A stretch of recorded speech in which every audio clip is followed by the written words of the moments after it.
हम हिंदी और संस्कृत व्याकरण का सबसे महत्वपूर्ण टॉपिक क्या चीज़ है, उपसर्ग देखने जा रहे हैं। बिहार बोर्ड के लिए इससे कम से कम 3 से 4 क्वेश्चन फिक्स है और भी इजी टाइप का। इसको पढ़ लेने के बाद जो 3-4 क्वेश्चन में अगर दिक्कत होता तो उसमें दिक्कत नहीं होगी। यानी कि हमको 50 में से 3 से 4 नंबर हमारा फिक्स है। देखते हैं क्या चीज़ है, उपसर्ग। तो उपसर्ग किसको बोला जाता है? तो वह अवयव जो शब्द के पहले लगकर शब्द का अर्थ बदल दे। यानी ऐसा शब्द होना चाहिए, ऐसा अवयव होना चाहिए जो शब्द के पहले लगे और उसका अर्थ बदल दे। ठीक है, जैसे हम कहते हैं प्रत्येक। प्रत्येक प्रत्येक में प्र क्या है? एक।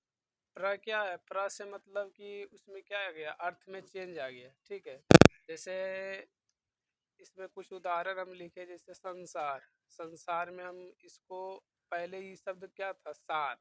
सार में अगर हम सम जोड़ देते हैं, सार जैसे सार में हम अगर सम जोड़ देते हैं, वो भी कहाँ हमको जोड़ना है, आगे। सार मतलब होता है बहुत सारा। ठीक है, संग्रह हो गया। अब इसमें हम सम जोड़ दिए तो इसका अर्थ क्या हो गया, संसार। ठीक है, मतलब इससे क्या समझ में आया?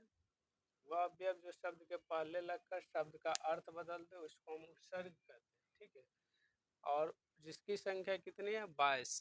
ठीक है, कौन कौन से? परा, परि, अधि, अप, सम, अनु, अब, निस, निर, दुस, दुर, बी, आ, नी, अपि, अति, सु, उत, अभि, प्रति, उप, परा। ठीक है,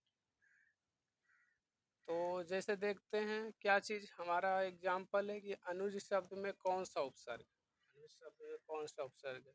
तो अनुज उपसर्ग मतलब क्या हो गया, जो आगे रहे और जो शब्द का अर्थ बदले। ठीक है, तो आगे कौन सा है? तो आगे में तो अन भी है, आ भी है। ठीक है, और अनु भी है। तो इसमें से कौन सा होगा? तो इसमें से वही होगा जो इस उपसर्ग में होगा। ठीक है, तो इस उपसर्ग में कौन सा है?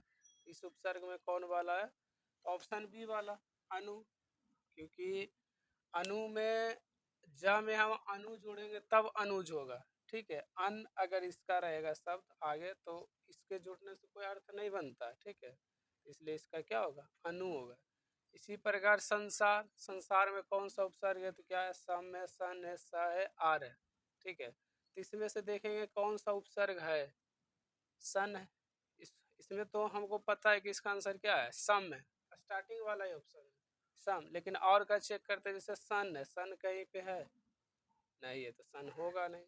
स कहीं पे है तो है नहीं, यानी सिंपल से इसका कौन सा होगा, ऑप्शन ए, यानी सम।